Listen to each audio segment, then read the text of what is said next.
你每天都指着母亲说她是妖，母亲对此只是默默垂泪，从不辩解，但父亲却经常与你争吵对峙。芸娘含辛茹苦将你拉扯大，你不思回报也就罢了，反而污蔑她是妖。可只有你知道，若不这么做，自己早就死了。几个月前，你魂穿来到这方世界，结果有天晚上看到继母芸娘撕开脸上的皮肉，重新换上了一张精致的面容。你心中恐惧之下发出了声音，当即被芸娘察觉。显然，真正的芸娘早就死了，而现在的她是妖。你不敢当做什么事都没发生，否则很可能会被芸娘悄无声息地杀死。因此，你把这件事闹大，到处宣扬芸娘是妖，甚至还请了方圆百里一些高僧道士前来。也不知这些人究竟是徒有虚名的骗子，还是芸娘的隐藏极深。结果没有一个人能看出她的真身。虽说你不断折腾让父亲恼怒，但也有效果，至少芸娘不敢轻易对你下手。可随着时间推移，你知道这种办法只能拖延一时，留给自己的时间已然不多。要是再不解决芸娘，那她就有可能真的要对你出手。所以你决定先下手为强。不过你是一个秀才，手无缚鸡之力，即便这几个月都在练武，奈何找的武馆师傅很一般，几个月时间也没什么起色。权衡了一番，你决定用毒。3天后，父亲冷冷地盯着你：孽子，还不快给你继母奉茶！你乖乖端起桌上的茶杯，双手恭敬地给芸娘递去。芸娘嘴角带笑，平静地看着你，随即接过茶杯，轻轻抿了一口才放下。老爷，腾儿也是不懂事才胡言乱语的，您就给他解除禁足吧。芸娘开口替你求情。既然芸娘替你求情了，那你的禁足解除，切记以后不得再胡言乱语。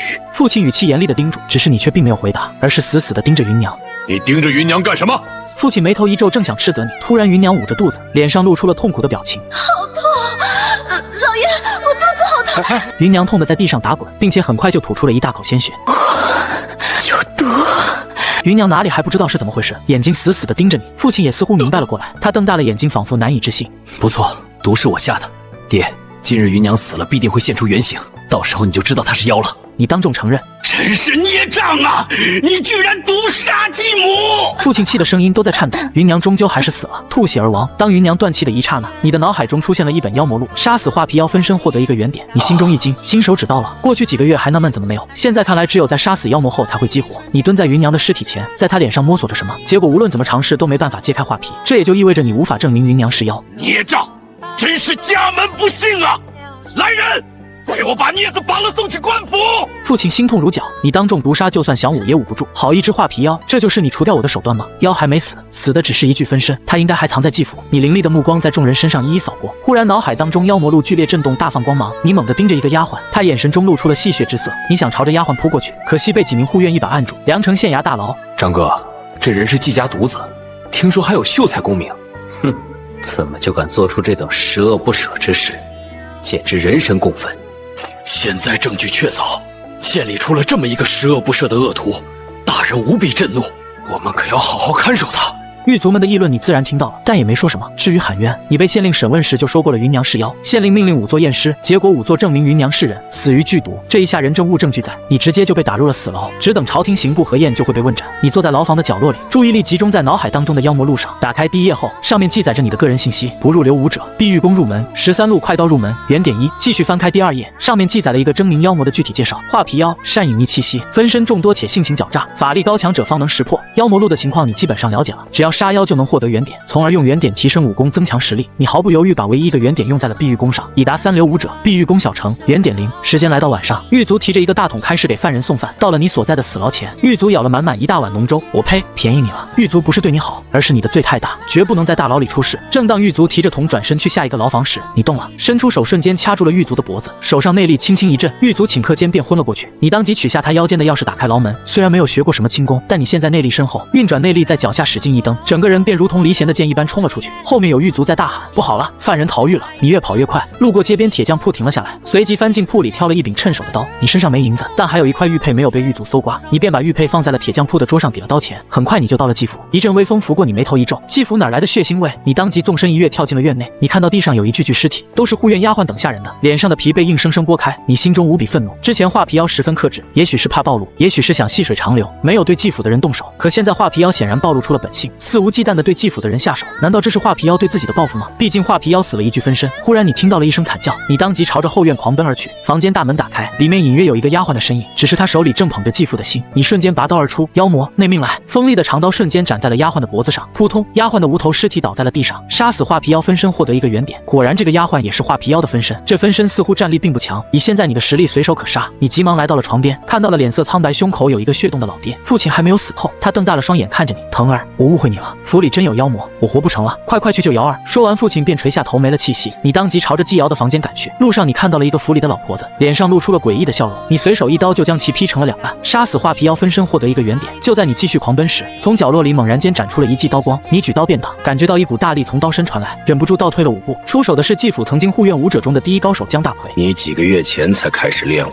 没想到已经成了江湖3流武者。若是剥了你的皮，我又会多出一具强大的分身。江大奎模样隐隐变得狰狞起来，你心中一沉。江大奎在江湖中拼杀了20-30年，在3流武者当中实力极强，你直接消耗了2个原点，把13路快刀提升到大成。你出手了，一刀斩向了江大奎。江大奎同样出刀格挡，内力爆发他稍微强了一点点，但你的刀法境界却更强。13路刀法信手拈来，一刀快过一刀，如同水银泻地般的攻击让江大奎都喘不过气来。江大奎9手必失，你一刀从江大奎的脖子上抹过，江大奎倒在地上，表情狰狞，又坏我一具分身，我一定要你死！你加快脚步冲进了季瑶的房间，却没看见他的身影。正在这时，床下似乎有呜咽的声，你趴在地上一看，季瑶就躲在床下。哥，容婆婆死了，小婉也死了，我害怕。季瑶看到是你，大哭着从床底爬出，你把季瑶抱了起来，沉声道：瑶儿没事了。你知道画皮妖分身众多，因此抱着季瑶在季府找了一圈，结果又杀了3具画皮妖分身，已经积累了4个原点，快点抓捕逃犯，若他反抗，格杀勿论。这时府外传来了阵阵杂乱的脚步声，你从后门悄无声息地离开了季府，可刚刚离开却猛地回头，季府不知道什么时候燃起了熊熊大火，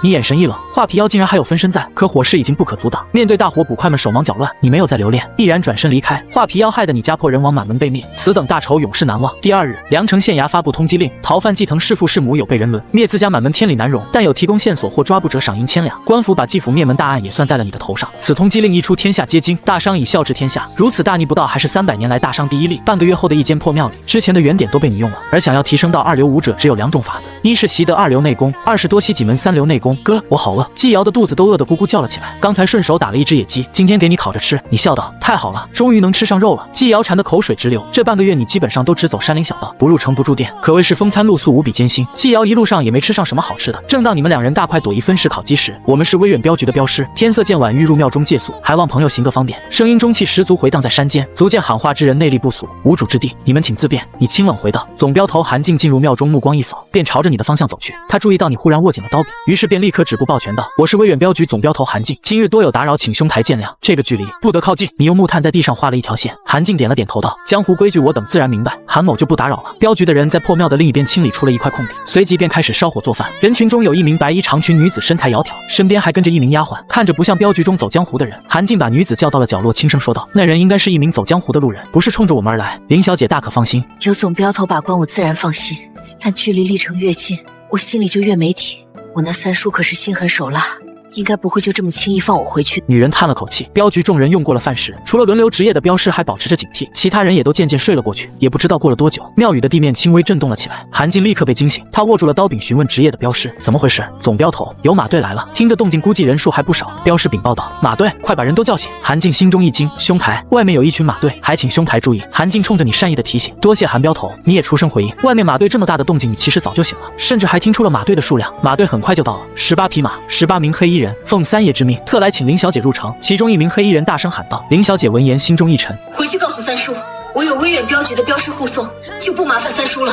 林小姐话音一落，韩静等众多镖师立刻就挡在了破庙门口。三爷说了，若林小姐不配合，那就别怪我等不客气。18名黑衣人齐齐抽出了手中的弯刀，韩静冲出了破庙，拔刀便与一名黑衣人站到了一起。两人一记硬碰，韩静浑身一震，好强的内力！韩静心里很震惊，一个人就是3流武者，对方可是18个黑衣人，怎么挡？毕竟整个镖局也就只有3个3流武者，差距太大了。随着厮杀的展开，镖局众人简直一触即溃，几个回合下来死伤惨重，就连韩静都负了伤，所幸伤势并不重。我想起来了，你们是大漠18旗。韩静的目光在18名黑衣人身上一一扫过，嘿嘿，没想到江湖中还有认识我们的人。黑衣人头领冷笑一声，韩静心中一沉，大漠18旗其实就是18个马贼，作恶多端，专门劫杀商队或者袭扰一些村落，一旦动手往往都是屠村灭户，鸡犬不留。后来被官府通缉，混不下去，这才逃窜到江湖之中，没想到居然被林三爷给收留。今日威远镖局看来凶多吉少，韩静退到了庙里，还能动弹的镖师也都聚到了一起，虽然明知不敌，但却没有一个镖师退缩。镖局的规矩就是镖在人，在镖毁人亡。林小姐就是活镖，要想抢走林小姐，那就得从他们的尸体上踏过去。哥，我怕。这时庙中响起了一道怯生生的的声音，众人的目光望向了发出声音的女童。你轻抚着季瑶脑袋，平静道：“瑶儿不怕，哥在这里。”接着望着破庙外的夜幕开口：“你们三人看戏还要看多久？”声音虽小，却清晰地传入每个人的耳中。不管是大漠18旗还是威远镖局，都心中一惊。难道这里还有其他人？哈哈哈！不愧是新晋恶人榜第8的魔头，居然早就发现我们三人了。一阵爽朗的笑声由远及近回荡在众人耳边。等他们回过神时，却发现破庙外不知什么时候站着3名武者。恶人榜第8，韩进忍不住瞪大了眼睛看着你。什么是恶人榜？你的目光望向了韩进。恶人榜共有上百名江湖人，上榜之人不以武功论高低，只以罪孽定排名。韩进回道：“你眉毛一挑，所以这恶人榜有我的名字。”韩进犹豫了一番，还是开口道：“最新一期的恶人榜是7天前排出的，其中最大的变化就是良辰秀才季腾弑父弑母，绝情灭性，以10恶不赦之罪排名第8。”你眉头轻皱，半个月以来一直都走的山间小道，还真不知道江湖中的信息，这下可真是恶名远扬了。恶人榜第8就是你，哈哈哈！没想到还有意外收获，你的人头现在值1000两赏银。说话的是大漠18旗的头领，不过此话一出，那3名武者却不乐意了。大哥，有人跟咱抢赏银怎么办？这个季腾咱们兄弟3人追了一路，现在想抢赏银，那就送他们去死。3个武者，一人用刀，一人用剑，另外一人则用暗器，行动敏捷，迅猛如风。仅仅几个呼吸时间，大漠18旗就连连惨叫着倒在地上，已然没了气息，死了，居然就这么死了。威远镖局众人似乎都不敢相信，刚刚他们可是交手过了，大漠18旗灭掉他们威远镖局简直易如反掌，结果却死在了这3个武者的手中。你们是岭东三怪？韩进开口问道。嘿嘿，不错，正是我们3兄弟。3怪中的一人回道。韩进恍然大悟，难怪了，岭东3怪乃是一母同胞的3兄弟，每人练一种兵器，据说3兄弟心意相通，彼此之间能默契配合，毫无破绽。虽然3人都是3流武者，可联手却能战2流高手。韩进说完还朝着你看了一眼，你意味深长地看着韩进，能听出来这番话似乎是对你说的。岭东3怪没听出韩进的言外之意，只以为在夸赞他们的威名。还有没有人和咱抢赏银？韩进抱拳道：“我们威远镖局只押镖，不掺和江湖纷争。”季瑶却死死地抓住你的袖子，他年纪虽小，但有了这一路逃难的经历，似乎也知道你要去干什么。瑶儿乖，你好好待在这里，我很快就回来。说完，你一步一步朝着岭东3怪走去。你别怪我们3兄弟，与其让1000两赏银便宜别人，不如便宜我们。岭东3怪嘴上说的轻松，但早就严阵以待。你一步步走到了门口，现在距离他们也就2、3丈的距离。你出刀了，拇指一拨，长刀出鞘，一道绚丽的刀光骤然出现在黑夜之中，直接施展出了绝招一线天。从你出刀开始，在岭东3怪的视线中，似乎就只剩下了这一记刀光，太绚丽了。可惜这一刀却并不是用来欣赏的。你与岭东3怪的身影交错而过，他们瞪大了眼睛，好快的刀！3人的脖子上出现了一道深深的血痕，扑通一声，齐齐倒在了地上。威远镖局众人都张大了嘴，但却没有一人发出声音，甚至连呼吸声都不敢太重。你收刀回鞘，略微低下了头，伸手从腹部血肉当中取出了一枚透骨钉。刚才你虽然一刀杀了岭东3怪，但也被暗器击中，幸好没打中要害，只是轻微受伤。你蹲下身开始了摸尸，不仅岭东3怪，连大漠18旗的尸体也不放过，一共摸出了100多两银子和一本武功秘籍。对了，韩总镖头，这岭东3怪可有赏银？你目光望向了韩进，韩进急忙摇了摇头。岭东3怪虽是绿林武人，但并不是奸恶之徒，也没犯下什么大罪。你若有所思，难怪透骨钉上都没抹剧毒。不过大漠18旗有官府的悬赏，每人50两。这时韩进提醒道。你眼神一亮，回到了庙里，朝着韩进伸出了手。行，银子拿来，只需600两，大漠18旗的尸体就归你们了，你们还赚100两差价。韩进脸色一僵，最终还是给了600两银票，毕竟地上还躺着岭东3怪的尸体，他敢拒绝吗？这个差价他不赚也得赚。哥，你都流血了。季瑶都快哭出来了。小伤不碍事，你自己撒了点止血的金疮药。庙里另一头，林小姐望着你的身影，目光中有些惊异。总镖头，恶人榜第8似乎也不像江湖传闻中那般凶恶。韩某行走江湖多年，深知许多传闻不可信。不管这一位季公子性情如何，但他犯下了大罪，却是证据确凿，我们还是不宜过多接触，只等明早天亮各奔东西便是。韩进轻声提醒。林小姐眉头轻皱，她那3叔一直都想置她于死地，这一次就算能顺利入城，可入城后呢，恐怕也免不了一番争斗。林小姐靠近你，轻声道：季公子，若你能随我入城，助我一臂之力，我必当重谢。只是你却仿佛没有听到一般。林小姐连步轻移，继续向前，口中更是提出了诱人的条件。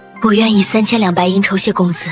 止步，越线者死。你口中语气冰冷。林小姐脸色煞白，她低头一眼，差点就越线了。小姐，赶紧回去吧。丫鬟急忙拉着林小姐的手。韩进长叹了一声，林小姐，季公子对您的事不感兴趣，就不要强求了。历城里还有当初林老爷留下的忠义之士，定能护林小姐周全。林小姐神情复杂的看了一眼你，终究还是点了点头。你拿出摸尸得来的那本秘籍仔细查看，这是修炼内力的3流武功旭日功，只能每天早上旭日东升时修炼，非常耗时，可一旦练成内力刚猛霸道绵延不绝，堪称顶尖的3流武功。次日你和林小姐他们分道扬镳，依旧走乡间小路，两旁都是成片金灿灿的稻谷，再过10来天时间应该就可以收割了。但你走了几里路，却看到一些稻田里有许多农户正在抢收。快，赶紧都割了！前几天王老汉家3亩田的粮食都被老鼠给糟蹋了。我们大怀村以前从没有发生过鼠患，怎么今年就摊上鼠患了？听说那群老鼠中有一只大老鼠，那个头那体型，简直和小牛犊一样，估计是成精了。要不然金员外为啥张贴除鼠告示，花费重金招募江湖高手去除鼠呢？几个农户在田间一边抢收一边闲聊，你路过时听了一嘴，老鼠成精，正发愁遇不到妖无法获得原点。现在机会来了，你顺着小路走了3里地，看到到了一座气派的大院子，院墙外有一张处暑告示，你当即接下了告示，来到院门口。一名下人见此，带着你来到客厅。客厅两侧坐了不少人，都是江湖武人打扮，应该都是来处暑的。金员外笑着问道：“少侠如何称呼？”“来自何门何派？”“王腾，一介江湖散人，无门无派。”你用了一个化名。金员外还没说话，客厅里的武者便都笑了起来。这位朋友，刚才我们商议过了，已经剔除了一些凑数的人，能留下来的都是在江湖中有一些威名的。阁下既是散人，那还请速速离去吧。你眉头一皱，在客厅内的几名武者身上一一扫过，目光定格在一名手持长刀的男人身上。你来到对方面前，出声问道：“阁下何人？”“虎刀门赵毅。”“怎么，你要与赵某比刀？”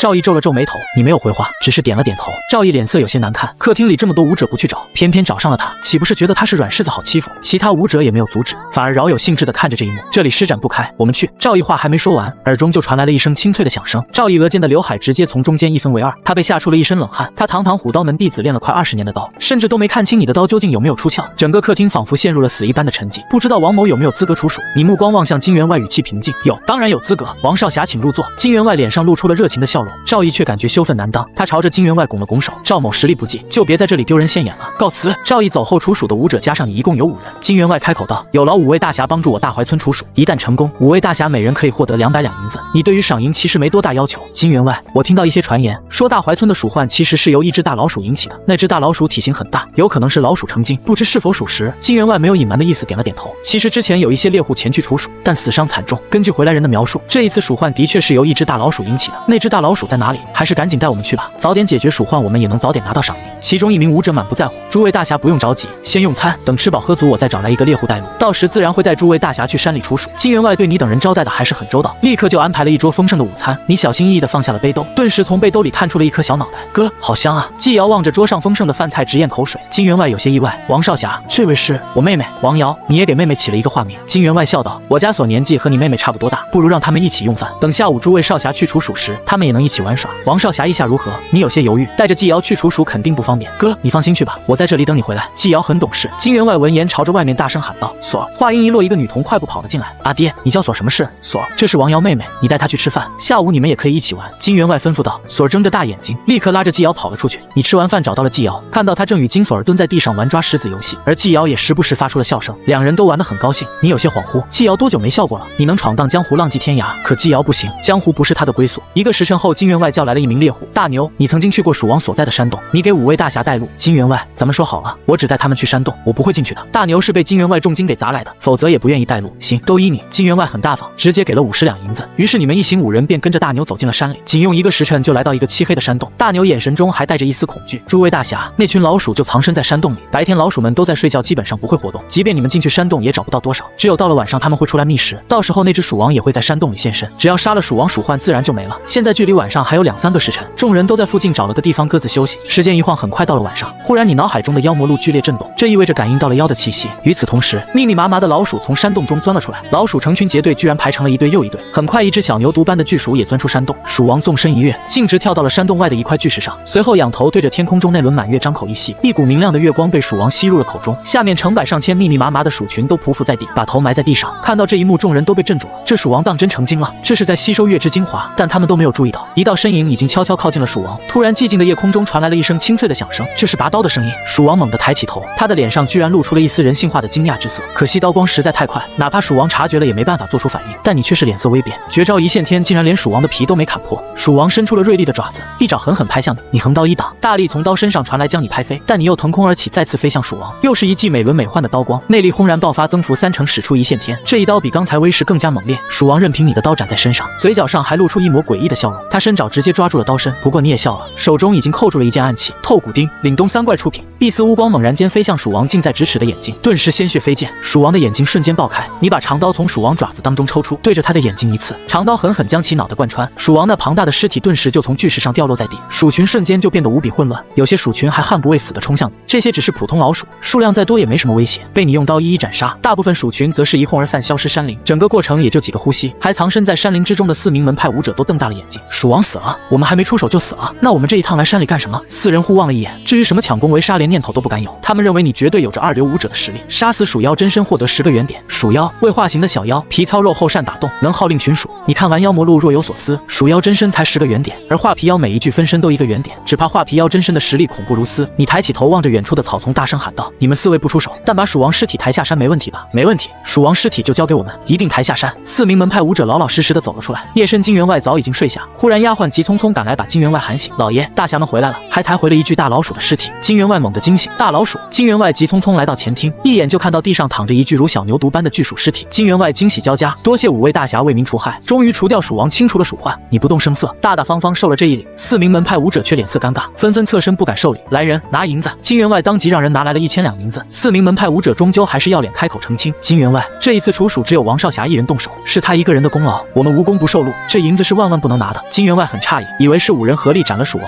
没想到只有王腾一人出手。你没有矫情，直接收下。行走江湖怎能没有银子？何况还是凭本事挣的。次日一大早，你把旭日功提升至圆满，并且和碧玉功融合成为至阳旭日功，还把身法草上飞也提升至圆满，领悟绝招虚空借力。你虽然依旧是3流武者，但距离2流其实就只差一门3流内功了。突然从外面传来一阵急促的脚步声，一群捕快突然闯入院子，你瞳孔一缩，当即握住了刀柄。你可没忘记自己是通缉令上的逃犯，不过这群捕快却没有在意你，反而是直奔前厅而去。不久，从前厅里急匆匆跑来了一名下人：“王大侠，衙门来人了，要带走鼠王尸体，还要见除鼠的大侠，所以老爷请您去前厅带路。你没有避而不见，因为纪瑶还在前厅和金锁儿一起看热闹。前厅已经围满了人，一群捕快正把鼠王的尸体搬上马车。陈捕头对着你说道：为民除害，我们会给予褒奖，你可随我回衙门，至少20两赏银。你摇了摇头，金员外已经给了不少赏银，衙门就不去了。好，我会如实向大人禀报的。这个陈捕头自从看了你一眼后，眼神就左右飘忽闪躲，可陈捕头身后有一名年轻捕快，一直盯着你上下不断打量。看到陈捕头要走，年轻捕快提醒捕头，这个人很面熟，很可能是通缉令上那个。住口！陈捕头厉声呵斥，一巴掌扇在了年轻捕快脸上，气氛一下子凝固，所有人都屏气凝神，不敢说话，都有些懵，不知道发生了什么事。你认错了，这位王大侠是除鼠英雄，抬上鼠王尸体，咱们回衙门。王捕头雷厉风行，立刻就带着鼠王尸体离开。你心里暗暗点头，对方是个聪明人，你也知道这里不是久留之地。瑶儿，我们得走了，现在就走啊！纪瑶有些舍不得金锁儿，这是他这段时间里唯一的朋友，但纪瑶还是很懂事的和金锁儿告了别。王瑶妹妹，你以后还会回来看我吗？这是锁儿最喜欢的手环，娘说能保平安。既然你要走了，这手环就送给你，以后不要忘了锁哦。金锁儿依依不舍地把手环给了纪瑶，纪瑶也拿出了一块木雕，我哥做的玩具，送给你，我以后一定回来看你。2个6、7岁的小孩在这里互相道别，让人看得忍俊不禁。你把纪瑶装进了背兜，开口道：金员外告辞。金员外为人精明，刚才陈捕头与年轻捕快反常的一幕，他隐隐察觉到你的身份恐怕不简单，因此金员外也没有挽留你。时间一晃过去10来天，你来到了安阳城的城门前，心里松了口气，总算到了。不出意外，安阳城就是纪瑶的归宿，江湖终究不属于一个6岁女童，安阳城是芸娘的娘家，把纪瑶安顿在这里最合适不过。但你对芸娘并不太了解，只是知道她出自安阳赵氏，于是你前往听风楼打听信息。贵客是想购买情报还是贩卖情报？于掌柜问道。购买安阳赵氏的情报，只需简单介绍整体情况即可。你回道：安阳赵氏10两银子。于掌柜报了一个价格，这么便宜？你有些诧异。安阳赵氏的情况几乎人尽皆知，贵客也只是购买普通情报，价格自然便宜。不过若是贵客在听完情报后还想继续了解一些更深入的情报，那就是另外的价格了。于掌柜笑道。你点了点头，掏出了10两银子。于掌柜拿出一页纸递给了你，贵客请看，这上面是关于安阳赵氏的情报，如果贵客有不太明白的地方可以问我，只要是在您购买的情报范畴内，我都会免费解答。你仔细查看，上面罗列出了安阳赵氏的许多人物，比如族长是谁，分支有哪些，有什么有影响力的族人等等。不过你在上面并没有找到芸娘的名字，许是出嫁的女子情报上没有罗列。于是你开口问道：我想知道前几年出嫁梁城的赵芸娘，具体是赵氏的哪一支？那一支具体有哪些人？赵芸娘。于掌柜思索了一阵，随后低头在资料堆里一阵查找，50两银子，这是新情报的价格。你没有丝毫犹豫，掏出50两银子。于掌柜递出了一张纸，上面详细记录着赵芸娘一脉的人物，以及现在这一脉的大概情况。原来赵芸娘只是安阳赵氏的分支，属于小宗，这一支是做生意的，颇有家资。不过赵芸娘父母已经不管事了，在家含饴弄孙，颐养天年，生意以及族里的事都交给了大儿子赵云归。这个赵云归是纪瑶的亲舅舅，你颇为满意。商人那就意味着有钱，纪瑶一旦回到赵氏也不用担心花销。至于赵云归愿不愿意接纳纪瑶，那就不是他能做主了。你很快就到了赵云归一家的住处，一名身穿锦衣的中年男人刚好出门，你大踏步走了上去，开口询问：你是赵云归吗？赵云归脸上露出一丝疑惑之色，老爷小心，此人身上有刀，可能是江湖中人。2名护院急忙靠近，你出刀了，快到极致。赵云归浑身一激灵，感到了脖子上一阵冰凉的冷意，虽没碰到皮肤，但已经留下了一道浅浅的血痕。2名护院的神情凝重，外行看热闹，内行看门道。就刚才你的这一刀，他们甚至都没看清刀光。你的目光落在赵云归身上，开口道：或许我应该叫你一声舅舅。赵云归神情瞬间大变，是你？好，外甥先把刀放下，有什么事我们好好谈。你不为所动，看了一眼2名护院，冷冷道：舅舅，我要说的是，你确定要让他们听到吗？赵云归朝着2名护院道：你们下去吧，不要靠近。2名护院互望了一眼，以他们的武功也奈何不了你，因此只能一言退开。赵云归深吸了口气，神情复杂。季腾，我相信你家的事肯定有隐情，但现在官府正在通缉你，我也无能为力。你收起刀冷冷道：“我这次来只需要你做一件事。”你放下了背上的背兜，从背兜里钻出了一颗小脑袋。他是瑶儿。赵云归立刻就猜到了季瑶的身份。不错，他是瑶儿，你的亲外甥女。整个季家只有我们2人活着。现在我把瑶儿交给你，由你抚养她长大，有没有问题？你直截了当。可赵云归有些为难，我家情况复杂，家里夫人与我不对付，几个孩子也都不省事，还有几个弟弟盯着家里的产业，现在多出了瑶儿，只怕他会受到家族内部争端的波及。你语气平静，没关系，季瑶要是受到欺负或者过得不好，我就杀你全家。赵云归似乎被无形的手掐住了脖子，脸色涨得通红，却不知道该说些什么。你知道的，我是魔头。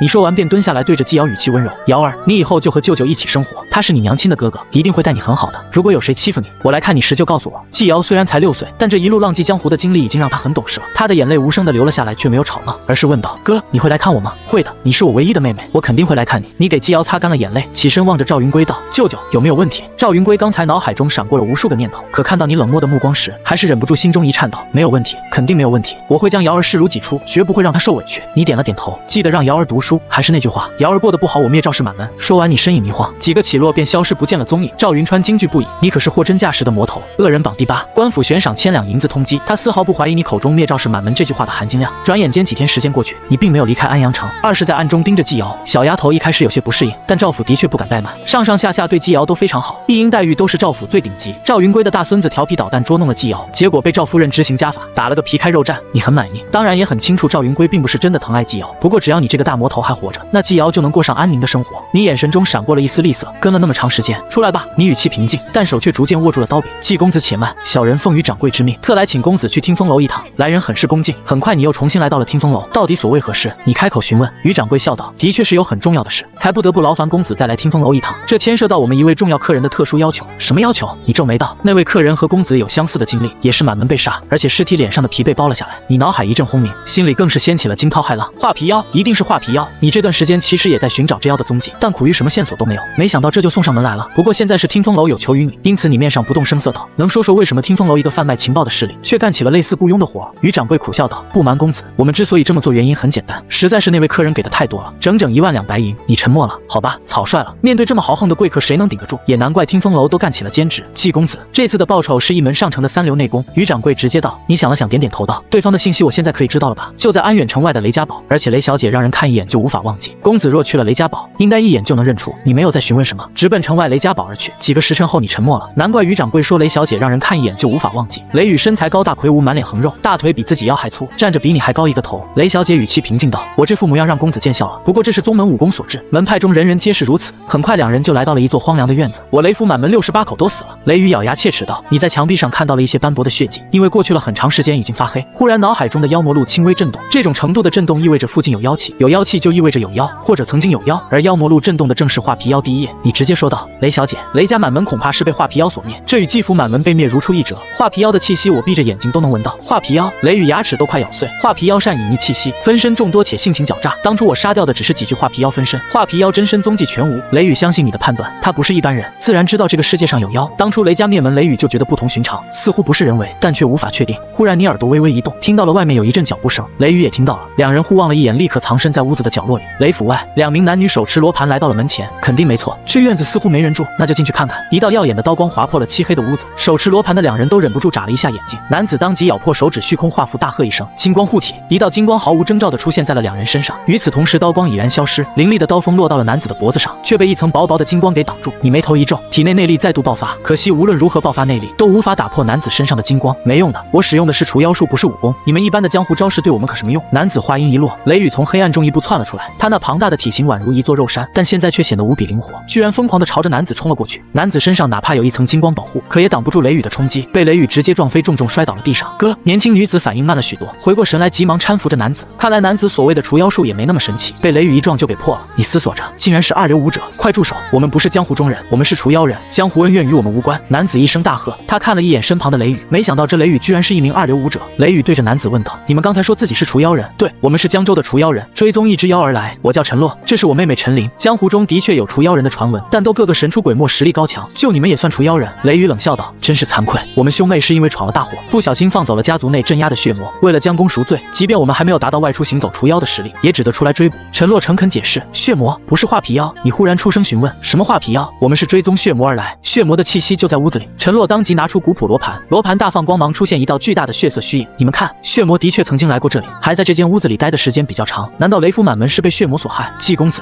你不是说是画皮妖害了雷府满门吗？雷雨皱着眉头，你还没回答。陈洛手中的罗盘再次大放光芒，在血色虚影旁边又多出一道虚影。看到这一幕，陈洛大吃一惊。嚯，第二道虚影是画皮妖。这位大侠不是除妖人，却对画皮妖了解更深，莫非与此妖打过交道了？陈洛问道。何止打过交道，季公子满门上下以及我雷府满门都是被画皮妖残害。陈洛，你能不能找到画皮妖？雷雨杀气腾腾，这个找是能找，凭借一缕妖魔气息除妖人就能追踪，但我们此行的主要目的是追捕血魔。陈洛解释道。雷雨正要发怒，好不容易有画皮妖踪迹，陈洛不找也得找，但你却微微摇了摇头。陈兄，雷府既然出现了血魔与画皮妖的气息，那说明他们应该待在一起，两只妖魔联手多半是有什么阴谋。你现在追踪血魔，我们也一起跟着，兴许能将画皮妖也一起找到。雷小姐，季兄，不是我看清你们的实力，在江湖人中你们的确很强，可面对血魔你们绝不是对手。血魔不惧普通刀剑兵器，力大无穷，变化多端，而且几乎不死，只有我们除妖人的法术才能伤到。陈洛解释道。除妖人的法术，那能不能也教教我们？如果我们掌握了，也能助你们一臂之力。你心中一动，对，教我们法术不就行了？雷雨也对除妖人的法术很感兴趣。陈洛摇了摇头，如果没有除妖人血脉，几乎不可能施展出任何法术。陈兄，我和雷小姐对画皮妖都有灭门之仇，这次好不容易找到一丝踪迹，我们绝不会放弃。你语气斩钉截铁。雷雨也点了点头，和你一样态度坚决。行，那就一起追踪血魔，不过在追到后，不管有没有画皮妖，你们都得听我安排，不能轻举妄动。陈洛慎重回道。说完，滴出一滴青色鲜血，施展追踪法术。雷家宝、雷长明家中满地尸体，你助我恢复究竟想干什么？忽然一具尸体开口了。血魔，我想你替我杀一名江湖武者，他杀了我不少分身，还在到处找我。你也知道我的这些分身实力不强，要杀他还真有些困难。你若帮我杀了他，我就全力帮你恢复。我可以在不惊动任何人的情况下，源源不断给你送来血石。画皮妖回应道。血魔沉默了一会，冷笑道。若不是我被除妖人封印了这么多年，区区血石哪里还需要你帮我找？今非昔比，现在能杀你的人有很多，你要是大肆寻找血石，惊动了江湖中那些宗师，那你可就在劫难逃了。那些宗师可不会把你封印，而是会直接宰了你。画皮妖语气轻松，虚弱的血魔没有理由拒绝，直接答应了下来。突然血魔脸色瞬间大变，有除妖人来了，他对除妖人的味道可太熟悉了。血魔话音刚落，两道身影就从门外跳了进来。血魔，终于追到你了，今天我一定要封印你，重新把你带回家族。说话的是陈洛。血魔又仔细感受一番，发现只有两道除妖人的气息，嘴角间却露出一抹笑容。嘿嘿，我还以为是陈家那几个老不死的来了，没想到居然是你们两个小崽子，就凭你们也想抓我？血魔动手了，直接化为一道血色光芒冲向陈洛兄妹。陈洛兄妹猛地咬破了手指，随即虚空画符，一道复杂的符印在虚空中成型。封魔印，封！可血魔的身形只是微微一顿，居然再度冲向了陈洛兄妹。什么？封魔印不起作用了？陈洛脸色瞬间大变，两人立刻施展出护体金光，然而金光却应声而碎，巨大的冲击力让两人向后飞了出去。哈哈哈，除妖人好啊，吞了你们我的恢复进度会更快。血魔大笑了起来。就在这时，门外冲进一道庞大的身影，区区江湖5人。血魔当即化为一道血光冲向了雷雨，雷雨却咧嘴一笑，瞧不起本姑娘，那就让你尝尝被撕成碎片的滋味。芭比天女。随着雷雨一声轻喝，虚空中仿佛多出了一条条手臂虚影，那是速度快到了极致产生的幻影，任凭血魔怎么冲击都无法冲破雷雨的8条手臂，甚至雷雨的2条手臂还趁着血魔心神震动的间隙一下子抓住了他。抓住你了，给我死！雷雨2条手臂狠狠一用力，堂堂血魔就这么被硬生生撕成2半，空气中陷入了死一般的沉寂，所有人都目瞪口呆，包括陈洛兄妹。说好的江湖武者面对血魔必死无疑呢？结果就这。等等，血魔是不死之身，雷小姐小心！陈洛低吼一声，忽然地上血魔的2半尸体变成了血水，血水涌动瞬间便扑向了雷雨，将那庞大的身躯都完全覆盖。好强大的肉身，虽然没有除妖人血脉，但一身血肉必定也非常美味。不好，雷小姐被血魔困住，时间长了恐怕就被血魔给吞了。陈洛当即想要过去支援雷雨，可他刚才受伤颇重，而且地上居然还有一滩血水，也朝着陈洛兄妹席卷而来。二人只能继续施展金光护体。就在这时，一道光瞬间切开了覆盖在雷雨身上的血水，只是被切开的血水眨眼间恢复如初。季兄，血魔是不死之身，除非有除妖人血脉，否则普通刀剑兵器压根就伤不到他分毫。陈洛的声音传来，你眉头一皱，不死之身，季兄是兄弟你就来砍我一刀。陈洛咬牙说道，你明白了他的意思。来到陈洛面前，在其胳膊上一划，陈洛对着你的刀施了一道法术后，季兄，现在你用刀能伤到血魔了，快去解救雷小姐，我们这里你不用管。你再次出刀，从上到下把雷雨身上的血水切开。这一次血魔发出一声凄厉的惨叫，该死，除妖人之血，还有破魔术，你又一连斩了5刀，一刀比一刀快。血魔连连惨叫，最后不敢覆盖在雷雨身上。就是现在，陈灵不封魔阵！陈洛一声大喝，血魔已经被你用除妖人之血削弱了很多，现在正是施展封魔阵彻底封印他的时候。两人划破手掌，鲜血迅速滴落在地，形成了一张血网，直接笼罩住血魔。不，我不要被封印，不要！血魔惊恐怒吼，可惜被你削弱了很多的血魔，在无力抵挡陈洛兄妹合力施展的封魔阵，最后形成了一颗婴儿拳头大小的肉球，被陈洛一把抓到手中。陈洛兄妹很高兴，血魔能够逃出来，两人有很大的责任。这一次两人偷偷跑出来，总算大功告成。多谢季兄雷小姐相助，否则我们还真奈何不了这血魔。不过这血魔怎么恢复的这么快？陈洛脸上带着一丝疑问，因为有他给血魔提供帮助。你转过身，目光冰冷，画皮妖，我们又见面了。话音一落，空气仿佛凝固。其实从你踏入这个院子，便已经知道钱雷氏是画皮妖分身。画皮妖眼神中闪过了一丝冷意。季腾，没想到短短时间你居然成长到了这般地步，连血魔都栽在了你的手中。本来想忽悠血魔来对付你，没想到这个蠢货不堪大用，这么快就重新封印了，你杀意更盛。可画皮妖阴险狡诈，钱雷氏也只是他的一具分身罢了。画皮妖，雷府满门是不是你杀的？忽然一旁的雷雨问道。雷府，看来还有漏网之鱼啊，你这副肉身倒是挺好，若能把你练成分身。画皮妖啧啧笑道。你拔刀了，一刀斩出画皮妖人头落地。虽然你获得了一个原点，却高兴不起来，因为院子外的普通百姓此刻居然都面色狰狞，红着眼睛朝着你等人冲来。怎么回事？族长您怎么了？雷雨看到这些人当中有许多熟人，显然都是雷家堡的村民，他们都被画皮妖控制住了，都成了他的分身。陈洛沉声说道。分身？怎么会有这么多分身？雷雨瞪大了眼睛，外面密密麻麻都是雷家堡的村民，妖魔录中却显示你杀了一具皮魁。皮魁，画皮妖控制的低级傀儡，神志不清，悍不畏死。画皮妖可控制大量皮魁，甚至形成皮魁大军，改朝换代，为祸人间。你心中一沉，为祸人间这4个字可不是说说而已。拥有这种能力，画皮妖堪称顶尖大妖。雷雨、陈洛等人下不去手，毕竟这些都是雷家堡普通村民。最冷静的是你，这些人既然都成了皮魁，那你自然不会有任何留手。每一刀下去就有几名皮魁死去，整整1个多时辰你都在杀戮。你站在血泊之中，入目之处再没有任何一具站着的皮魁。结束了，你淡淡说道。雷雨与陈洛兄妹互望了一眼，当然结束了。你杀的兴起，刚刚连雷家堡的狗都被你给宰了。陈洛，楚妖人家族有没有找到画皮妖真身的办法？你开口问道。等等，我找找看。陈洛拿出了剑妖宝典翻看，他仔细翻看了半个时辰，长叹了一声。剑妖宝典上也没有关于画皮妖真身的记载，只是说从古至今没有谁见到过画皮妖的真身，每一次出现的都只是分身。历史上很多事件中都有画皮妖的身影，它是一种非常可怕的妖魔。你早有预料，没有太失望。画皮妖很难杀，这血魔不杀留着干什么？你问道。看到你那充满杀意的眼神，陈洛感到一丝冷意，急忙捂住怀中的血魔道：继兄，这不能杀，他一直都被我除妖人家族封印，能源源不断提供灵力给家族，有大用。你明白了？感情这血魔是除妖人家族的工具人。雷小姐，陈兄，既然妖魔已除，那我们就此别过，江湖再见。你转身就走。等等，陈洛出声喊道。你眉头一皱，还有何事？陈洛满怀期待地问道。继兄，雷小姐，我们能在雷家堡携手斩杀妖魔，殊为不易。既然我们这么有缘，不如在此结拜，如何？你神情古怪地看着陈洛，脑子里都装的什么？以为是画本里的江湖吗？你当即就想拒绝，不过雷雨却挤眉弄眼，一个劲给你使眼色。你似乎明白了雷雨的意思。陈洛是除妖人，这层身份很特殊，以后江湖中再遇到妖魔，或者需要追杀画皮妖，说不定就需要陈洛这个除妖人。陈洛是第一次走江湖，属于江湖中初出茅庐的新人，一下子就遭遇了血魔画皮妖以及雷家堡的种种事迹。对陈洛而言，这是一次难以忘怀的经历，热血上头，当即就想和画本里一样与人结拜。但这对你和雷雨而言却并不是什么坏事。最后你答应了。雷雨同样豪爽地答应了。我能不能也一起结拜？说话的是陈琳。行，一起结拜。雷雨倒是非常豪爽。雷雨今年28岁，4人中最大是大姐。陈洛今年20岁，4人中排老2。你今年18岁，4人中排老3。陈琳今年16岁，4人中排老4。哈哈哈，以后我就是大姐了。雷雨倒是挺满意。我是二哥。陈洛也昂着头，非常激动。对于自己是老3，你心里倒是没有任何起伏。我最小，以后大姐、二哥、3哥可都得照顾我。陈琳同样很兴奋。老3，你被官府通缉，替画皮妖背黑锅，成了恶人榜第8，无端端成了大魔头。要不要大姐陪你去凌霄阁成亲？雷雨开口说道。成亲？凌霄阁排的江湖榜，除非是宗师，否则谁有资格改榜单？你皱眉道。我可以说服师傅让宗门出面，或许能成。雷雨沉思了一番，开口。你有些惊讶了，没想到雷雨身后的宗门中有宗师高手，不过你拒绝了。你不怎么在意恶人榜，甚至有恶名也不完全是一件坏事。有很多人来找你送金银武功，何乐而不为？最后你和雷雨每人都获得了1瓶陈洛和陈琳的除妖血，并且一把大火烧了雷家堡。4人告辞分别，朝着3个不同的方向离开。3天后，一群捕快来到雷家堡，为首之人赫然是青州第一捕快追风刀杜晨。去查查还有没有活口。随着杜晨一声令下，捕快们迅速分散到雷家堡各处。半个时辰后，捕快们纷纷回来禀报，捕头，整个雷家堡已经被烧成灰烬，遍地都是烧成焦炭的尸体。这些尸体应该是在大火之前已经死了。我们查看了一些保存较好尸体上的伤口，是刀伤，一击毙命。杜晨闻言冷冷道：我们之前得到消息，季腾来到了雷家堡，可惜还是迟了一步。没想到他居然丧心病狂到屠了整个雷家堡。一些捕快大吃一惊。杜捕头，虽然有消息季腾来了雷家堡，但事情还存在许多疑点，不一定是季腾做的。此等大罪就这么轻率的断定，会不会？怎么你在替魔头说话？那季腾弑杀父母，罪大恶极。本捕头说是季腾有何不可？立刻发布海捕文书，提高赏银。本捕头要季腾的最新行踪。杜晨3言2语就定性了雷家堡案。于是衙门重新发布了文书。永昌10年8月26，青州捕头杜晨追踪梁城逃犯季腾至雷家堡，发现雷家堡200余众无辜百姓惨遭季腾屠灭，其灭绝人性天理难容。现悬赏3000两白银征集逃犯季腾线索。随着此文书一出，天下皆惊，季腾竟然又犯案了，而且还是如此恐怖的大案，赏银更是提升到了3000两。江湖中更有传言，青州第一捕快追风刀杜晨已经动身，一定要亲手缉拿季腾归案，明正典刑。安阳城内，你暗中买下了一座院子，无心理会外界的纷扰，此刻惦记的就只有一件事，那就是修炼听风楼所给的纯元功。现在原点充足，只需要将纯元功修炼入门即可。10来天时间过去，纯元功终于小成，花费原点提升到圆满，并和之前的功法融合后，你终于成为了2流武者。在江湖中，只有成为2流武者，才能算得上是名震一方的高手，也只有2流武者才能开宗立派坐镇宗门。2流之后就是1流，必须打通身上的奇经8脉才能晋升1流武者。有2种方法，一种是靠自己的内力打通，第2种就是修炼上乘的内功。这些内功专门修炼某些奇经8脉，一旦练成就能打通某一条或者几条。对你而言，第2种方式显然更合适。你乔装打扮来到了听风楼茶馆，点了一杯茶，静静品茗。茶馆里众人都热切讨论着江湖榜榜的事。各位，凌霄阁恶人榜又公布了，那季藤凭借雷家堡惨案直升第5，传闻他修炼一门邪功，需要绝情灭性以杀戮为乐，他已经有名号了，被称为绝情刀。雷家堡之事算在我头上了。你眉头一皱，又仔细倾听，发现是追风刀杜晨放出的消息。既然我背黑锅，那就看你本事有多大了。你眼神中闪过一丝杀意。忽然茶馆大门推开，一名身材窈窕的女子走了进来。刚刚还很热闹的茶馆却瞬间安静了下来。有哪一位英雄肯替我百战门出战？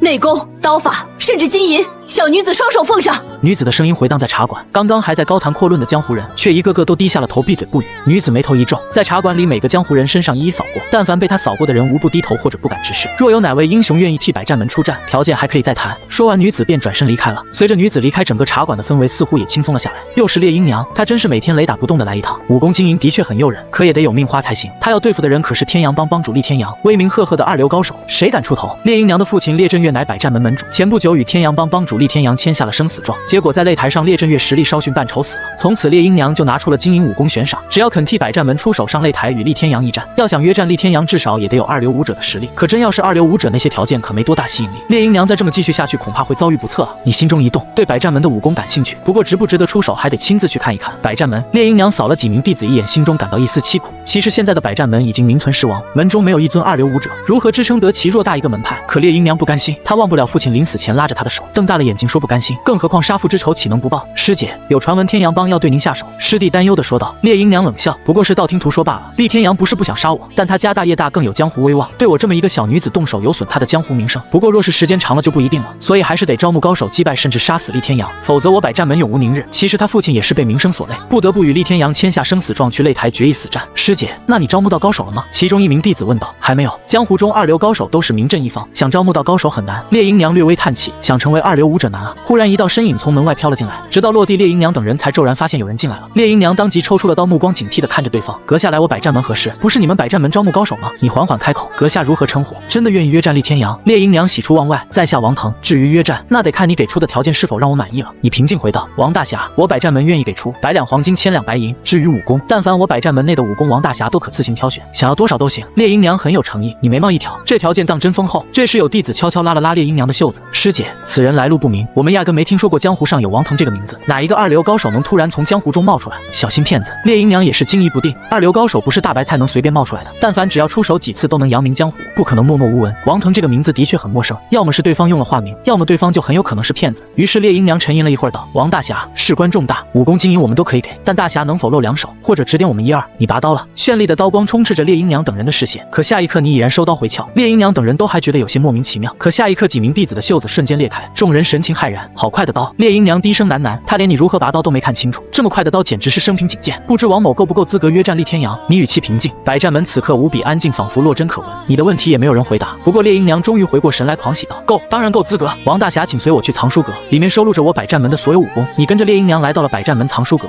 里面不算大，但书架上堆满了武功秘籍。烈阴娘犹豫了一番，还是开口说道：江湖中能有如此快的刀屈指可数。王大侠莫非不姓王，而是姓纪？你很聪明，但江湖中有一句话说的话，难得糊涂。你淡淡说道。烈阴娘一咬牙，不管您是姓纪还是姓王，我只有一个要求，约战厉天阳时务必杀了他，只要阁下答应，那之前的条件都不变。你有些意外的看了烈阴娘一眼，你不怕被我的名声所累？烈阴娘嗤笑一声，名声？自从爹死了之后，我才明白一个道理，在江湖中只看拳头大小，何况你约战厉天阳时是王腾大侠。你淡淡说道，相貌可以用易容烛改变，声音也可以改变，甚至高矮胖瘦都可以改变，但武功变不了。我一出手，对方就知道我是谁。很简单，您学会百战刀即可。约战厉天阳只需要全程施展百战刀，那谁也认不出您。而且爹临死前最不甘心的就是别人说百战刀不如厉天阳的剑法。如果您能用百战刀击败厉天阳，那谁都挑不出理。烈阴娘对你颇为了解，毕竟江湖中传闻你任何刀法看一眼就会，练一下就精。烈阴娘显然也深信不疑。烈震月不是2流高手吗？百战门怎么没有2流武功？你问道。2流武功哪那么容易找到？真有的话，爹就不会死在厉天阳手中了。烈阴娘神情微微一暗，把百战刀法和你们最强的内功心法拿来。你笑道：是王大侠。烈阴娘知道你这是答应了，联想到你在江湖中的传闻，这一次或许真有希望报仇。烈阴娘把武功秘籍送到了你面前，你先拿起了内功，这是一门叫百战心法的3流内功，勉强称得上上乘，但也仅此而已。你已经是2流武者，在修炼这种3流内功没有任何意义。你把内功放在一边，开始查看百战刀法。这刀法主要的特点就是快和猛，很符合你的要求。你的13路快刀快则快矣，但威力有些不太够。如今你在刀法上的造诣本就很高，因此仅半个时辰百战刀就已入门。不过你并没有第一时间就用原点提升武功入门，就直接加点快是快了，但对原点的消耗太大。如果能先把武功练到小成再加点，岂不是就节省了一个原点？以现在你的造诣，估摸着几天时间即可。5天后你一刀斩出，狂暴的气势从刀光当中中散发出来，顿时地面瞬间龟裂，甚至展出一个小坑。百战刀终于小成，你直接花费2个原点将其提升到圆满，并领悟出绝招镇静，刀法也融合成2流刀法13路震刀。天阳帮议事大厅，帮内众多高层元老都神色凝重地看着一张战帖。百战门还有高手？厉天阳沉声问道。帮主，百战门的情况我们一直都监视着，没什么高手，反而百战门的弟子几乎每天都在出头，目前也只剩下了寥寥几个弟子了，其中武功最强的还是烈阴娘，但也只是3流武者罢了。一名元老开口回道。那这张请帖是怎么回事？面对厉天阳的质问，天阳帮的高层面面相觑，他们也弄不明白。来送死吗？厉天阳沉吟了起来，这个战帖到底接不接？帮主，战帖不能接啊，您现在已经是堂堂帮主，我天阳帮有数千兄弟全都系于您一身，您何必以身犯险呢？不错，随便什么阿猫阿狗就来递战帖，那我们天阳帮成什么了？虽然帮主武功高强，但万一后果不堪设想。帮中的元老高层都不同意接下战帖，厉天阳权衡片刻点头答应，这个战帖就暂时不接，但也不要拒绝，就说我暂时不在帮里拖延几日，再去把楚石刀找来。很快一名黑衣人来到了天阳帮大厅。楚石刀，今天晚上带着你的人去灭了百战门，尤其烈阴娘绝不能放过，至于那个王腾极有可能是2流高手，你们让他不要轻举妄动，只灭百战门。是帮主。楚石刀下去了，百战门你依旧在藏书阁当中，烈阴娘来给你送吃的。战帖怎么样了？你问道。烈阴娘摇了摇头，厉天阳很谨慎，并没有接下战帖，他们还找借口说厉天阳不在帮里，我看明显就是拖延时间，估计是在打听王大侠你的虚实。你若有所思，既然厉天阳不是鲁莽之辈，那当初为什么要答应与列阵月上擂台进行生死战？除非厉天阳有必胜的把握，不过这些都不关你的事。厉天阳如今江湖名望很大，但江湖名望有时候也会成为负担，他能拖延一时，不能一直拖延下去，总有一天厉天阳会接下战帖的。烈阴娘看得很准，说完就离开了藏书阁。你简单吃完了饭便练习拔刀术，这就是一门从拔刀便具备攻击的3流刀法，你原点已然不多，这门拔刀术准备自己练习，看看能不能练到大成。百战门外一群黑衣人已经悄无声息地靠近，直接越过围墙跳进院子，不过他们运气不太好，烈阴娘正要去藏书阁收拾你的碗筷，结果一大群黑衣人就出现在他的眼前。烈阴娘脸色大变，天阳帮楚石刀，你想干什么？这一声大喊，整个百战门都被惊动，一些弟子急忙赶了出来，抽出刀站在烈阴娘身后与黑衣人对峙。楚石刀看了一眼百战门的人，又望向远处的藏书阁。王腾，我们今天来办事只冲着百战门，只要王大侠好好待在屋子里，等我们灭了百战门之前，他们承诺的东西依旧归王大侠所有，甚至百战门里的所有东西我们都分毫不取，全都归王大侠。烈阴娘脸色瞬间大变，毕竟她知道藏书阁里的王腾并不是真的大侠，而是一尊恶人榜上杀人如麻的魔头，她怕你会答应黑衣人的请求。时间一点点过去，藏书阁始终都没有动静。楚石刀笑了，多谢王大侠行方便，今日所有百战门的人一个不留。楚石刀一声令下，众人正要动手，忽然藏书阁大门打开了。王大侠，习习误者为俊杰，你可要想清楚了。楚石刀沉声道，可你似乎充耳未闻，径直踏出了藏书阁。你每走一步，楚石刀几乎就承受着更大的压力，让他心中甚至有了一丝恐惧。王腾，还请止步，若你再敢向前几步，我们就不客气了。楚石刀话音一落，身后的8名黑衣人立刻抽出长刀，他们联手可战2流武者。然而回应楚石刀的是一阵清脆的拔刀声。楚石刀瞪大了眼睛，这么快的刀，你是计？扑通一声，楚石刀倒下了，身后的8名黑衣人也全都捂住脖子，相继倒在地上。以楚石刀为首，一共9名3流好手，联手可斩2流高手，但如今在你手中却连一招都接不住。这一刻，百战门的人都目瞪口呆，心中无比震撼。尤其烈阴娘，他知道恶人榜第5的大魔头会很强，可没想到会强到这种地步。次日，厉天阳终于接下了战帖。昨天楚石刀没有回到帮里，他就知道这个战帖必须得接下了。天阳帮客厅内其实还有客人，是几名捕快。厉天阳略微有些歉意道：“杜捕头，实在抱歉，百战门咄咄逼人，我不得不去处理。等厉某料理了这些俗物，一定帮杜捕头搜寻魔头姬腾。”杜晨也笑着说道：“厉帮主既然有要事处理，那杜某也就不打扰了。”告辞。离开了天阳帮后，杜晨便停下了脚步，去查查百战门王腾是怎么回事。敢约战厉天阳必定是2流高手，可我却没听说江湖中有王腾这1号人物。是大人，捕快们下去调查了。王大侠，烈阴娘脸色通红，眼神中透着一丝兴奋之色。刚刚传来消息，厉天阳接下战帖，明日午时在天阳帮擂台。你点了点头，问道：“厉天阳武功究竟如何？”烈阴娘神色肃穆，他是练武奇才，剑法融合了百战刀以及许多3流剑法，取百家之长，可谓攻守兼备。王大侠，你的刀的确很快，可厉天阳未必就挡不住。烈阴娘离开了，藏书阁里只剩下了你一人。你很清楚，厉天阳算是至今遇到的最强敌人，一个从草莽中一刀一剑慢慢杀出来的武者。原本想着留2个原点以后加在内功上，但现在没有万全的把握，所以得加点。拔刀术圆满领悟了叙事，拔刀术与13路震刀结合融为一体，成为新的招式惊鸿刀。次日擂台四周围满了人，百战门招募的这个王腾究竟是谁？江湖中似乎没听说过这号人物，但既然敢约战厉天阳，必定不是泛泛之辈。听说王腾用刀，江湖中用刀的2流高手数量也不少，如果用了化名还真不好猜，猜来猜去没什么意义。只要王腾真的曾经行走江湖，等一动手自然就知道了。众人都在议论纷纷，人群中有几名捕快都是江湖人打扮。大人，根据我们的调查，这个王腾极其神秘善使刀，他之前在江湖中毫无名声，就好像突然蹦出来一般，我们怀疑王腾用的是化名。早就猜测了，用刀的2流高手又恰恰出现在安阳城，呵呵，有意思了。杜晨丝毫没感到意外。时间一点点过去，很快就到了约定的时辰，你和厉天阳都上了擂台。王腾，我与百战门的事你不该掺和，因为你会死。厉天阳语气森冷，你拔刀了？这是对厉天阳的回应，没有动用拔刀术，也没有蓄势，更没有施展13路快刀，用的是百战刀。百战刀，当初列阵月施展百战刀都被我杀了，更何况是你？厉天阳也猛地拔剑出鞘，刀剑相撞，震！你轻喝一声，震劲顺着你的刀狠狠轰在了厉天阳的剑身上，你又斩出了一刀，依旧刚猛无助，依旧带着一丝震劲。厉天阳虽然挡住了，可握剑的手却在轻微的颤颤抖。你没有停下，这一刀更加刚猛，更加霸道，爆发内力瞬间增强3成威能。咔嚓一声，脆响剑断了。厉天阳睁大了眼睛，第一时间就想抽身后撤，可惜他的身法却快不过你的刀。刀身横斩，一颗硕大头颅滚落到了地上。擂台四周的人都倒吸了一口凉气，仅仅只用了3刀便斩了厉天阳。烈阴娘眼睛通红，早已泪流满面。爹，您的在天之灵看到了吗？王大侠用百战刀斩了厉天阳。我百战门刀法不弱于人，百战门的所有弟子也都跪在了地上，泣不成声。那是百战刀，我曾经见过列阵月施展百战刀，的确又快又猛，但对比王腾施展出的却还是差了一些。如果我没看错，王腾的百战刀已经圆满，厉天阳输的不冤。只是江湖中这样的高手怎么可能籍籍无名？他到底是谁？一道道目光都在你身上打量着。你已经收刀回鞘，准备走下擂台，但一名青袍男子忽地开口：衙门办案，大家稍安勿躁，我是青州衙门捕头杜晨。此话一出，众皆哗然。追风刀杜晨，他不是去追恶人榜第5的季腾了吗？怎么会出现在这里？王腾，季腾，难道？杜晨面带微笑，意味深长。季腾，我可是追你很久了，谁能想到你还胆光明正大约战天阳帮帮主呢？你其实易容了。不过杜晨看得很准，相貌声音可以改变，但武功藏不了。哪怕你用的是百战刀，可还是被杜晨看了出来。追风刀杜晨，你不来找我，我也要去找你。杜晨笑了，他当然知道你话中的意思，无非就是他把雷家堡惨案这口黑锅安在了你身上。好大的口气！你用刀，我也用刀。江湖上称你为绝情刀，而我是追风刀。我们的刀法都有一个共同点，那就是快。今日我们便看看谁的刀更快。杜晨对自己的刀法非常自信，论刀法他从不惧任何人。你没有说话，而是把手伸向了刀柄，猛地你身上有一股可怕势冲天而起，那是刀势。一个2流武者怎么能领悟刀势？人群中一些见多识广的武者都睁大了眼睛。刀势往往只会是1流武者当中的佼佼者才有可能掌握的一种心灵层面的力量。不过刀势还是太小众了，大部分江湖人既没听说过，也没见识过，他们不明白也无法体会刀势的恐怖。可擂台上的杜晨不一样，他本就是顶尖刀客，自然知道什么是刀势。这一刻，杜晨内心有了一丝恐惧，但除了恐惧，更多的是兴奋。刀势是他毕生的追求，没想到今日能够直面真正的刀势。你没有第一时间拔刀，要斩出最巅峰的一刀，自然也需要蓄势到巅峰。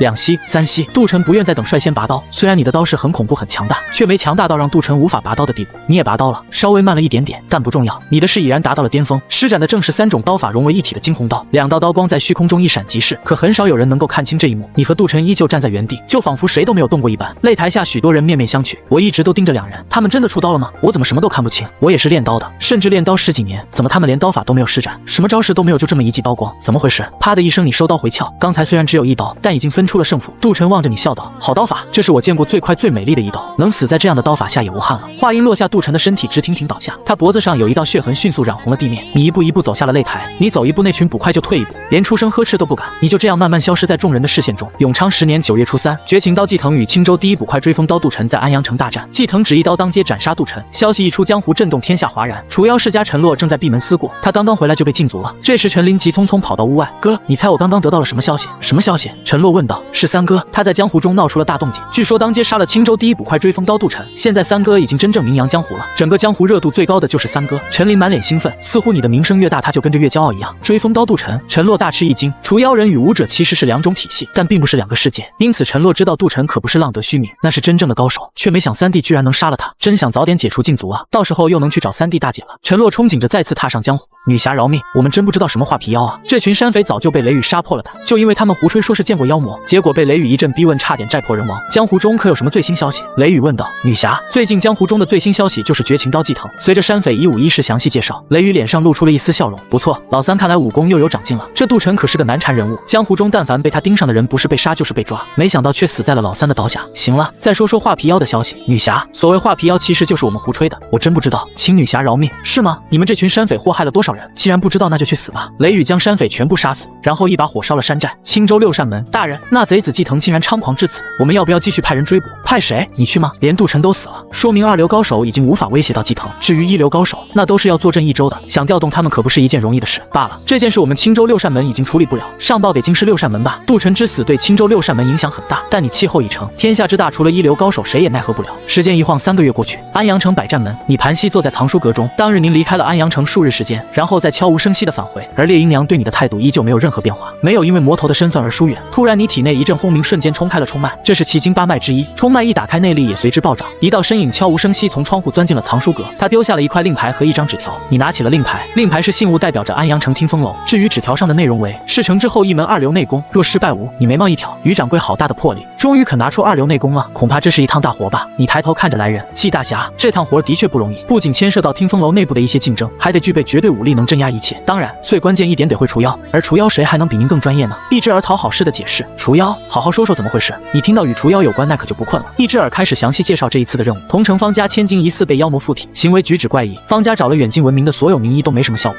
后来又找人除妖同样没什么效果，方家便公开了这件事，招募江湖中的奇人异士，谁能治好方家千金，方家愿意拿出1000两黄金相赠。消息传出，江湖中有许多人都赶往了桐城。虽然桐城也有听风楼，但每一座听风楼都算独立存在，之间也会有竞争。于掌柜不肯错过这次机会，他要的不仅是方家的1000两黄金，更是想把安阳城听风楼的影响力扩展到桐城。你了解了来龙去脉，点了点头。行，这趟活我接了。好，那我就回去复命了。毕之尔悄无声息离开了藏书阁。你这3个月之所以能这么安稳，是因为和听风楼与掌柜达成了合作协议，听风楼撤下关于你的情报，而你则会替听风楼出手做一些事。还有一个附加条件，那就是有画皮妖或者妖魔信息，听风楼都会给你免费提供相关情报。之所以能拿到如此高的条件，就是因为与杜晨一战展现出了刀式。按照于掌柜所说，掌握了刀式，那将来就有希望成就宗师。一尊宗师影响力太大，强如听风楼也不敢贩卖宗师的情报。3天后，你抵达桐城，直奔方家而去。此刻方府中已经汇聚了许多人，以江湖武者为主，更有一些3教9流奇人异士。方老爷，我们究竟还在等什么？不如让小姐出来，我们各凭手段驱除妖魔，也能让方小姐早早痊愈。是啊，我们各种奇人异士都有，难道还驱除不了妖魔？这群人当中也不全都是酒囊饭袋或者江湖骗子，很多还是有真本事的。可方员外却有些迟疑。安阳城听风楼给他消息，说是安排了一位真正专业人士前来，因此方员外一直在等。诸位稍安勿躁，再等等，有一位非常重要的贵客还没到，等他来了，自然会让各位大显神通。方员外安抚着众人，什么人值得我们这么多人一起等待？难道我们这些人还比不上他一个人？莫非方员外信不过我们？大厅内的众人都是江湖中的人精，哪里听不出方员外话中的意思？这时一名下人急匆匆跑了进来，老爷，外面有一位江湖人，说是来自听风楼。方员外大喜，快把贵客赶紧请进来。接着方员外笑着对大厅众人说道，那位贵客已经来了，到时候还得请诸位各显神通给小女治病。众人也想看看能让方员外这么看重的人究竟是什么人。很快你被下人带到了大厅，敢问大侠如何称呼？方员外很是客气，张云。你说完扫了整个大厅一眼，除妖有张某一人即可，还请诸位从哪儿来就回哪儿去。话音一落，大厅众人瞬间炸了，好大的口气！老夫行走江湖数十载，还没遇到过这么狂妄的人，老夫倒要看看你有什么手段。江湖中压根没有张云这一号人，一个不知道哪里蹦出来的人也敢这么狂妄。方员外，此子如此出言不逊，那就别怪我们不客气了。你没有再继续说话，而是慢慢伸手握住了刀柄，恐怖的气势轰然爆发。这一刻，大厅立刻就安静了下来，刚才的种种喧闹声瞬间消失不见。刀士，你是计？话还没说完，他自己就猛地捂住了嘴，似乎想到了什么，声音颤抖。张大侠打扰了，我这就离开。其他人也显然想到了什么，一个个脸上都露出了惊恐之色，都灰溜溜的转身离开方府。转眼间，整个大厅就变得空荡荡一片，只剩下3人还留了下来。方员外不是江湖中人，他不知道究竟发生了什么。你们还不走？你语气平静。这留下来的3人都很不简单，能在你的刀势下还能支撑这么长时间，肯定也是2流武者。方员外，是你邀请安阳城听风楼的人？3人中为首者忽然开口，王大侠，我也是为了小女着想，何况你们都是听风楼的人，应该不介意吧？方员外点头承认。你转念一想，立刻就明白了这3人的身份，他们是桐城听风楼的人，否则不可能一口就道出你从安阳城听风楼而来。好，于掌柜好手段，居然能请出季大侠，那我们甘拜下风。走！3人朝着你拱了拱手，随即便离开了方府。方员外看到这一幕，眼神更加热切了。这3位可是桐城听风楼的王牌，居然都对你如此恭敬，你也若有所思。没想到如今仅靠名声就能让3名2流高手退去，说一句威震江湖也不为过。你跟着方员外来到后院小姐的闺房，方小姐披头散发的被绑在椅子上，脸上的表情更是狰狞诡异，让人一看就不寒而栗。方小姐怎么变成这副样子的？你问道。这是说来话长，当初小女吵着闹着要去山里游玩，我们这里的山有很多奇特的山洞，去山洞里游玩的人也不少，但小女去了一趟山里后就愈发疯疯癫癫。方员外用袖子擦了擦眼睛里的泪花，就在这时，你脑海中的妖魔路剧烈震动。可现在怎么出手？妖魔就在方小姐体内，总不能一刀把方小姐砍了吧？于是你对众人说道：“你们都退开！”丫鬟婆子都纷纷退到了你的身后。刚刚还没有任何动静的方小姐望着你，嘴角间露出一丝诡异的笑容。你伸手握住刀柄，蓄势激发，锋芒毕露。武者，杀不死我！方小姐口中发出了一些声音，就如同不会说话的婴儿一般，说话磕磕绊绊，不出来那就死。你拔刀了，刀光一闪，几乎瞬间就到了方小姐头上。刀下留人！方员外心都提到了嗓子眼，刀停了下来，凌厉的刀锋切断了方小姐几缕发丝。方员外战战兢兢地看着你，他真担心你一刀劈了他的女儿。看来你还真不怕我杀了方小姐，说明这具肉身对你而言可有可无。